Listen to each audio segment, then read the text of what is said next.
Thanks for everyone for being here. My name is Zhengyao, and I'm a PhD student at Carnegie Mellon University.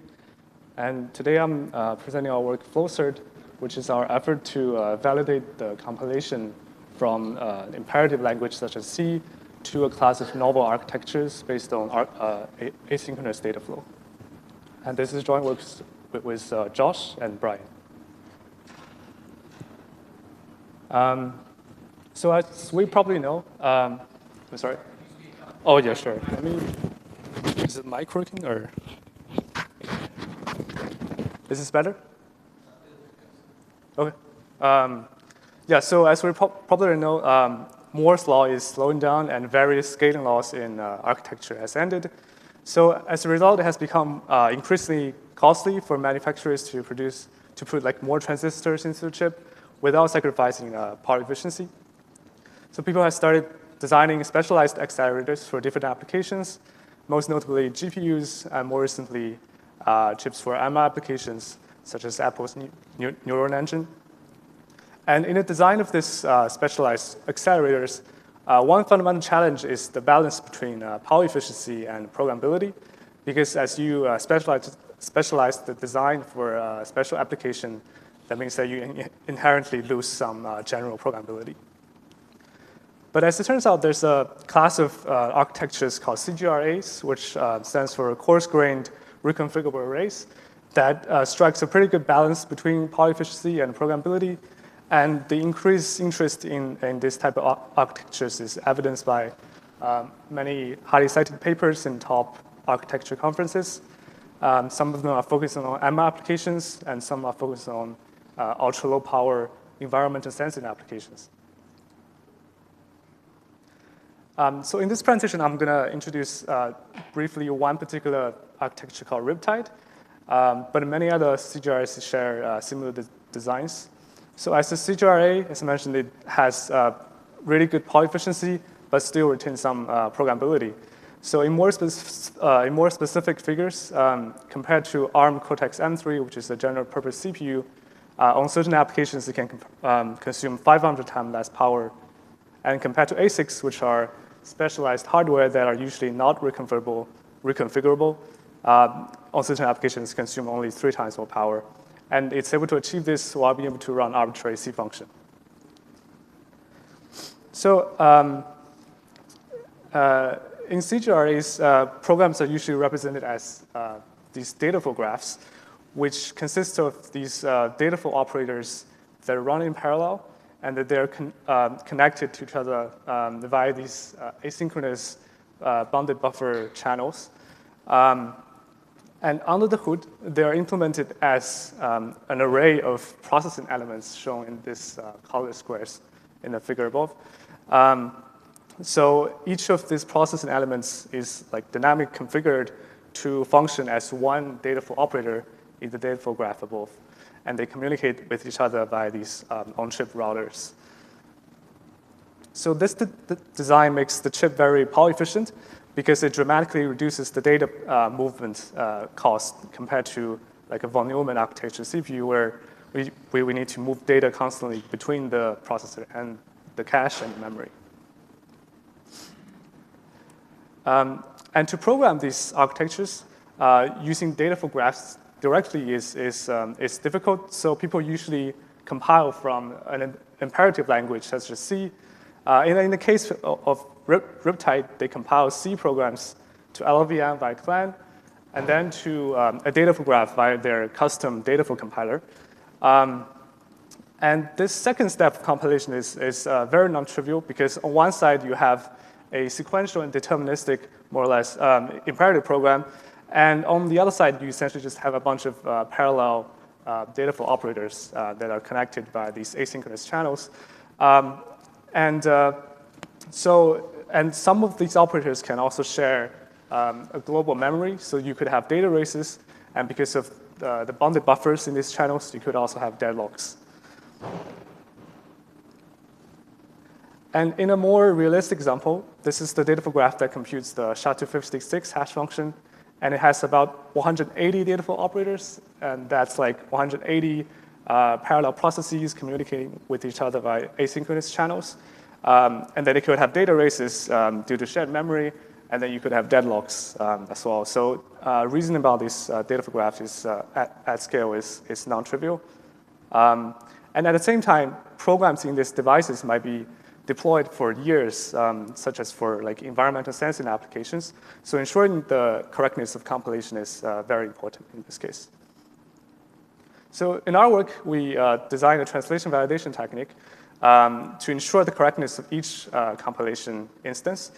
So our tool, FlowCert, will essentially take the input imperative program and the output data flow program, and then we automatically verifies that they're equivalent, which both guarantees the safety and liveness of the data flow program in the sense that it will produce the right value if it terminates, and also has the same termination behavior as the original imperative program.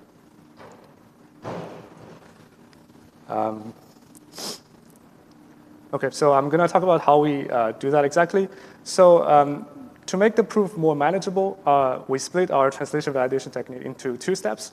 So in the first step, suppose we have some LLVM transition system and some data flow transition system that could be non-deterministic. We first pick a particular deterministic canonical schedule in the data flow program, which roughly corresponds to how the LLVM program would execute. This allows us to kind of establish a forward simulation from LLVM to the data flow program. And then the second step, we want to show that this canonical schedule is fully general. So we use fractional permissions to ensure that the memory accesses are consistent, and therefore all the other schedules would eventually converge to this canonical schedule. And for the rest of the presentation, I'm going to give a running example of how we do these 2 steps. So let me start with the first step. So where we want to check that the input imperative program forward simulates the data flow program. So this is an example of compilations. On the left, we have a C program, a source C program that essentially takes in 2 arrays, A and B, and then stores the element-wise increment of A to B. And on the right, we have the compiled data flow program, which is hopefully equivalent to the C function. So under the hood, the C function is compiled to LLVM first, which is also in the input of our tool, so we start from there instead. And the general idea in this step is that we use a particular form of simulation called cut simulation.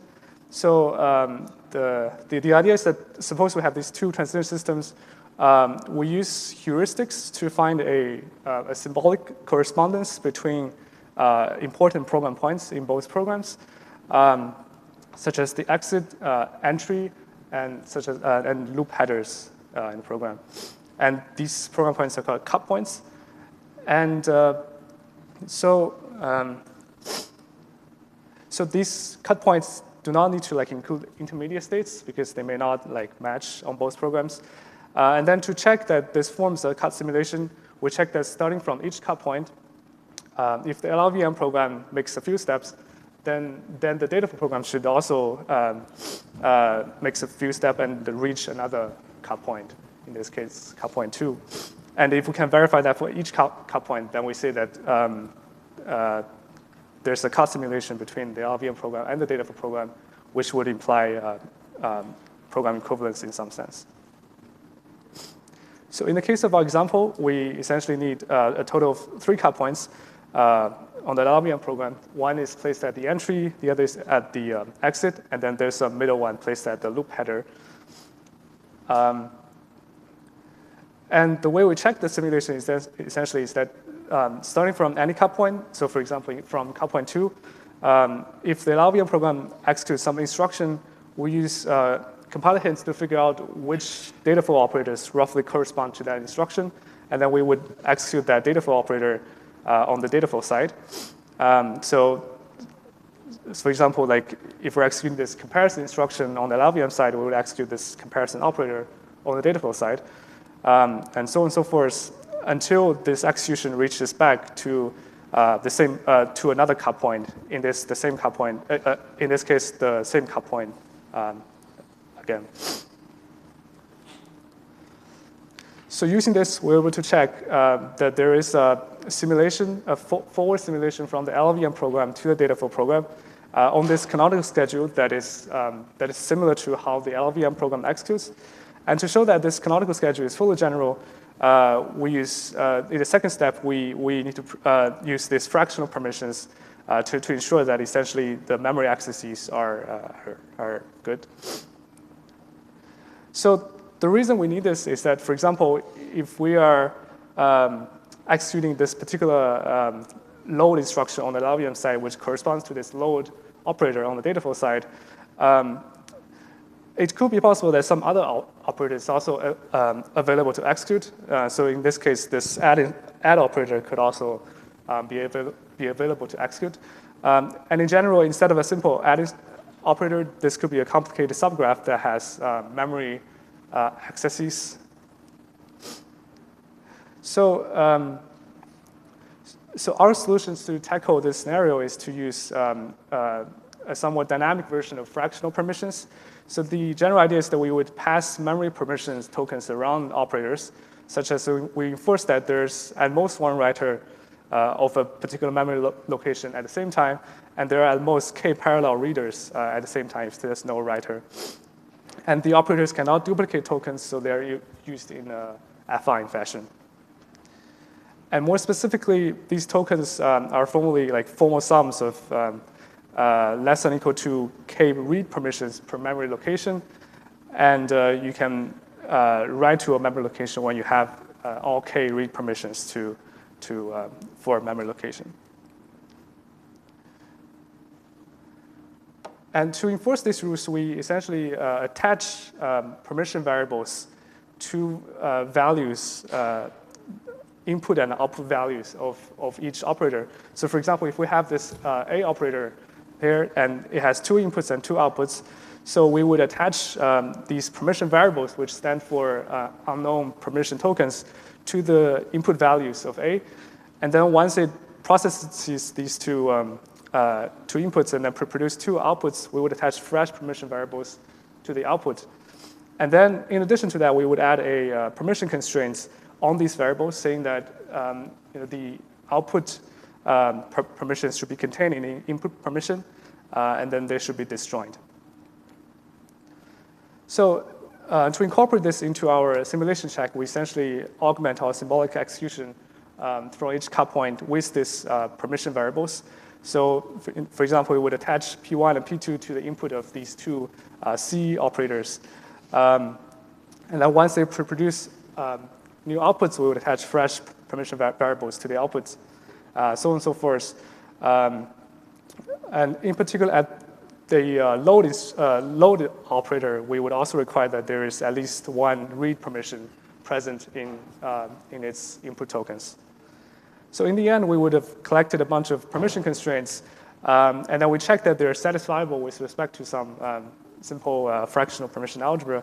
And we proved that if it's satisfiable, then there are some good properties about these programs. In particular, if we assume that the LLVM program terminates, then we show that the Dataflow program should terminate in the same final state. And even if the LLVM program may not terminate, we show that the Dataflow program should synchronize infinitely often with the LLVM program, assuming the fairness of the canonical schedule. And these meta-theorems are also formalized in a verification tool called Veris. And so finally, we did some evaluation on the Riptide CGRA. So our tool is implemented in Python, and it generates verification conditions in Z3. And so we automatically verify the compilation of all the benchmark programs in Riptide. And we found 8 bugs in their prototype compiler in total, and including a data race that is otherwise hard to discover via simple testing. And performance-wise, our simulation check took less than 1 second for our cases. And then solving the permission constraints took a bit longer, but we believe that it can be heavily optimized with a more specialized solver. So in conclusion, our work is FlowCert, which is a translation validation technique for verifying the compilation results from imperative programs to data programs. And feel free to read the paper for more detail if you're interested. And thank you.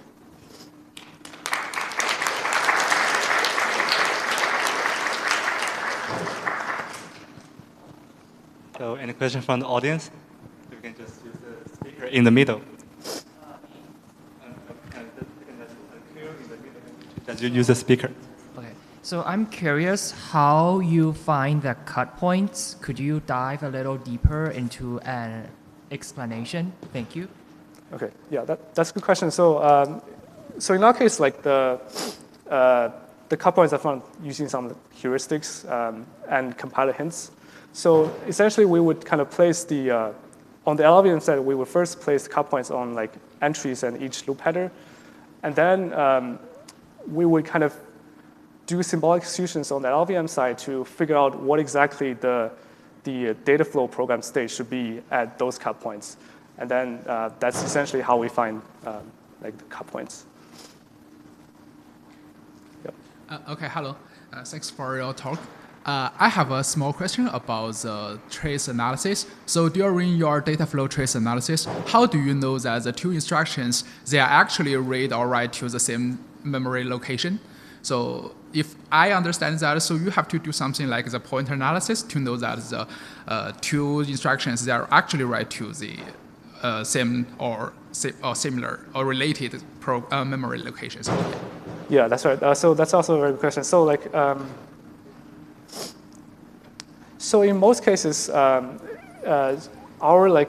we would kind of mark all the memory operations in the data flow graph with like a particular region of memory that it can write to. For example, in this case, the load instruction, load operator would only write load from the like the array A, and then the store operator at the end there would only write to the array B. So essentially, we will only kind of record the permissions for each memory region in a sense. So like we would have like permission tokens for A and a permission token for B, essentially. So